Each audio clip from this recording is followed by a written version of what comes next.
welcome to another video.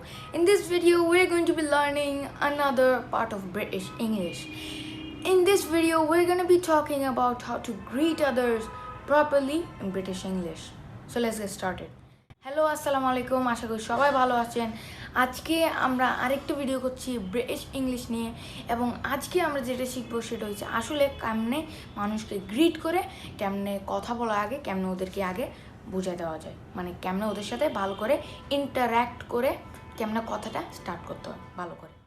তো কেন আসুন ব্যাকগুন, আশা করি ব্যাকগুন ভালো আসুন। আর নাম আইডল আলমগীর। আগের মতন আজ আরেকটু ভিডিও বানায় যেভাবে ওইদের কেন ইংলিশের মধ্যে আরা ভালো করে গ্রিট করি, মানে হতা হইবার আগে কেন ভালো করে আরা কেন হতাগুন স্টার্ট করি জন্য। তো চলো আজকে ভিডিওগুন স্টার্ট করে দিই। So yeah, this is going to be English. From today onwards, we actually have a time rule. So each way, we are going to make this video possible. So this is in English. Let's get started. So before we start, this video is actually how to greet others and how actually you have to reply to greetings. So I will be leaving 2 segments for each type of how to greet and 2 segments for how to reply to greetings. So let's get started. First up, in British English, you should always use the word quite. In British English, you have to use the word quite very much. Seriously, look at these examples. How are you? I'm quite fine. I'm quite happy. I'm quite emotional. I'm quite angry. I am quite excited. I'm quite sad. I'm quite happy. I'm quite joyful today. So in this way, you can use the word quite and make yourself sound really good in British, and it's going to actually affect in your British. It's going to make it way more better. You can use other phrases as well, like I'm kind of fine, but kind of is the synonym of kinda. So you know it's American English, so you should probably avoid using kinda if you're going towards British and not American. So that was our first greeting. Let's go to the second one. The second one is just like the one I said before, is that you can either use the word T or just don't use it at all. It's totally up to you. There's no circumstances that you don't have to pronounce the T at all. So in British English, you can either pronounce the T or don't.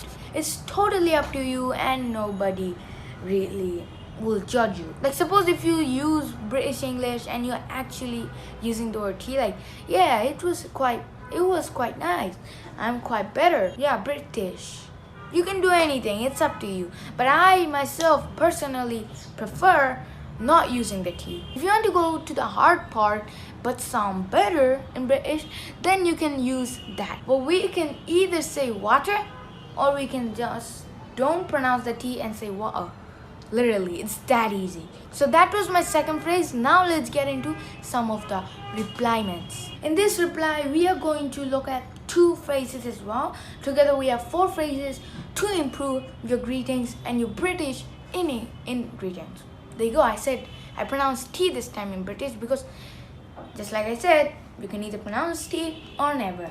But there's a catch. If you're going to use the type of British I'm using right now by not pronouncing the T, there's a catch, just like I said. And that catch is you don't have to pronounce the T all the time. Like maybe you have thought by my saying that you don't have to pronounce the T ever. Then how are you going to say tolerance? Tolerance? So you should probably know that and keep that in mind. You can only not use T in the places where it is in the middle. Just like British, it has it right in the middle, and if you don't pronounce it, it still makes it sound like it is, like it's still a word. But since T is in the front of tolerance and let's say tower, you cannot basically not pronounce it. You have to pronounce it. So to make it more simpler, you don't have to pronounce T when it's on the middle, only in the middle.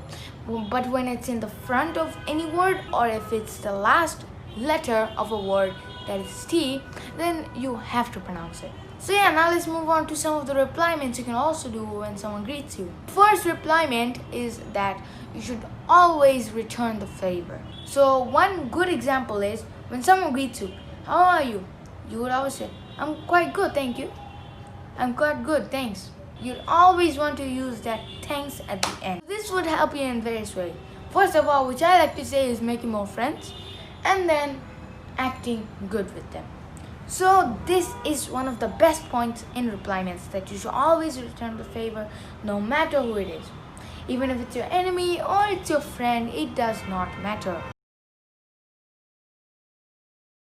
The second phrase is replace the word guys and friends into mates. Yeah, he's my mate. What's up, mate? You doing good? Oh, mate, you're finally here. Wow, mate, you're so good at this game. So you can already see why the word mate makes a big difference in British. So there is one good news, okay? That is, the word mate is actually internationally 80% formal. So you can even call any good teachers mates. So that is why the word mate in British English is actually way more formal than American English, which is guys or friends. So that was basically the English greetings. Now, hopefully you got it all in your mind, right? Yeah, moving on.